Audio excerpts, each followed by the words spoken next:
আসসালামু আলাইকুম বন্ধুরা, কেমন আছেন সবাই? আশা করি অনেক ভালো আছেন। আমিও ভালো আছি আলহামদুলিল্লাহ। আজকে আমরা আলোচনা করব জাপানে এসএসডব্লিউ ভিসা কি, এসএসডব্লিউ ভিসাতে আবেদন করতে কি কি যোগ্যতার প্রয়োজন, এসএসডব্লিউ ভিসার মাধ্যমে জাপানে গিয়ে পার্মানেন্ট রেসিডেন্সি কিভাবে পাওয়া যায়, এসএসডব্লিউ ভিসা সম্পর্কে আমরা কি ধরনের সাপোর্ট দিয়ে থাকি। তো বন্ধুরা, কথা না বাড়িয়ে আমরা বিস্তারিত ভিডিওতে চলে যাই। প্রথমে আমরা আলোচনা করব এসএসডব্লিউ কি।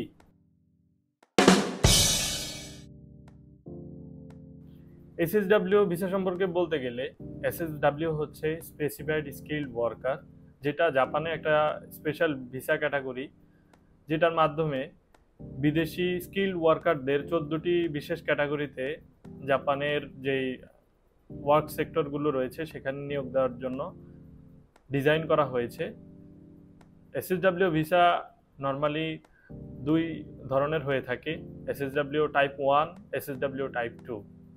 তো চলুন আমরা এখন জানবো এসএসডব্লিউ ভিসাতে আবেদন করতে কি কি যোগ্যতার প্রয়োজন। তো বন্ধুরা, এখন আমরা আলোচনা করব এসএসডব্লিউ ভিসায় আবেদন করতে কি কি যোগ্যতার প্রয়োজন।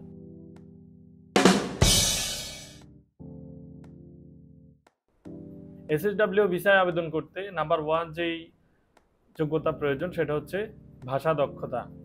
সেটা হতে পারে সর্বনিম্ন জেএলপিটি অ্যান্ড 4। নাম্বার 2 যেটা প্রয়োজন সেটা হচ্ছে শিক্ষাগত যোগ্যতা। শিক্ষাগত যোগ্যতার ক্ষেত্রে জাপানে এসএসডব্লিউ ভিসা আবেদন করতে জাপানের পক্ষ থেকে কোনো রিকোয়ারমেন্টস না থাকলেও বাংলাদেশ থেকে বাংলাদেশ গভর্নমেন্টের দেওয়া রিকোয়ারমেন্টস হচ্ছে সর্বনিম্ন ইন্টারমিডিয়েট পাস থাকতে হবে। এক্ষেত্রে প্রাইভেট কোম্পানির মাধ্যমে আবেদন করে যাওয়ার ক্ষেত্রে যাদের পড়াশোনা নেই তারাও সুযোগ পেতে পারেন। নাম্বার 3 যেটা প্রয়োজন সেটা হচ্ছে দক্ষতা এবং অভিজ্ঞতা। নির্ধারিত যেই সেক্টরে যাবে, নির্ধারিত যে ক্যাটাগরিতে যাবে সেই ক্যাটাগরিতে অবশ্যই দক্ষতা এবং অভিজ্ঞতার প্রয়োজন রয়েছে এবং একটা নির্ধারিত স্কিল টেস্ট পাস করতে হবে। নাম্বার 4 যে বিষয়টি সেটা হচ্ছে বয়স সর্বনিম্ন 18 বছর হইতে হবে। নাম্বার 5 যে বিষয়টি সেটা হচ্ছে স্বাস্থ্য পরীক্ষা এবং ক্রিমিনাল রেকর্ড দুটোই লাগবে।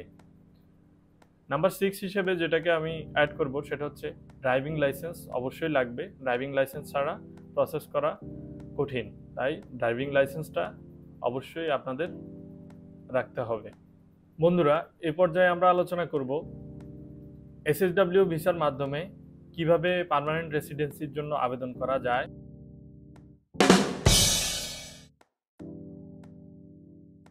এসএসডব্লিউ ভিসার মাধ্যমে জাপানে যাওয়ার পর আপনি যখন টাইপ 1 অবস্থায় থাকবেন, এসএসডব্লিউ টাইপ 1 অবস্থায় থাকতে আপনি পার্মানেন্ট রেসিডেন্সির জন্য আবেদন করতে পারবেন না, সেই সুযোগ নেই।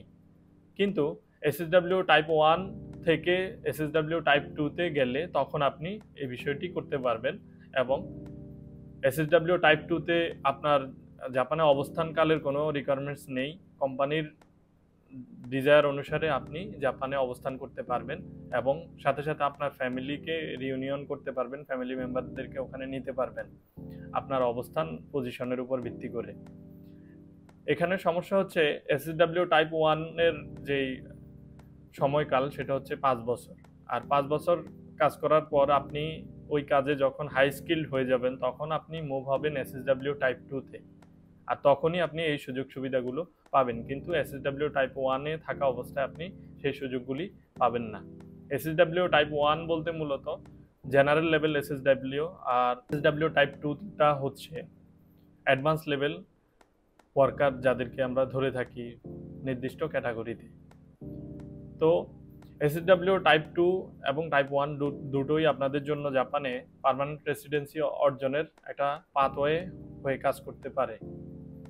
অনেক স্টুডেন্ট জাপানে গিয়ে ইতিমধ্যে স্টুডেন্ট ভিসা থেকে এসএসডব্লিউ অথবা অন্যান্য ক্যাটাগরিতেও হয়েছে, কিন্তু এসএসডব্লিউর মাধ্যমে ম্যাক্সিমাম জাপানের পার্মানেন্ট রেসিডেন্সি পেয়েছে ইতিমধ্যেই। আপনারা চাইলে এই বিষয়গুলি আপনাদের রিলেটিভদের সাথে অথবা জাপানে কাছের কেউ থাকলে তাদের সাথে যোগাযোগ করে আপনারা বিষয়গুলি আরও ডিটেলে জানতে পারবেন। এ পর্যায়ে আমরা আলোচনা করব এসএসডব্লিউ ভিসা আবেদনের জন্য আমাদের কাছ থেকে আপনারা কি কি সাপোর্ট পেতে পারেন।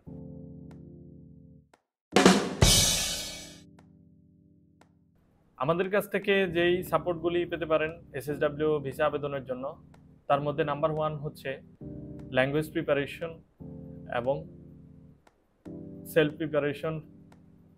এসএসডব্লিউ এর জন্য আপনার যোগ্যতা মূল্যায়ন, ভাষা দক্ষতা এবং প্রশিক্ষণ।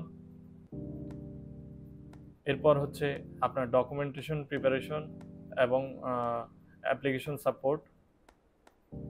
এরপর যেটা আমাদের মাধ্যমে পেতে পারেন সেটা হচ্ছে জব সাপোর্ট, কোম্পানি ইন্টারভিউ। এরপর হচ্ছে জাপানে যাওয়ার পর আমাদের কাছ থেকে সাপোর্ট পেতে পারেন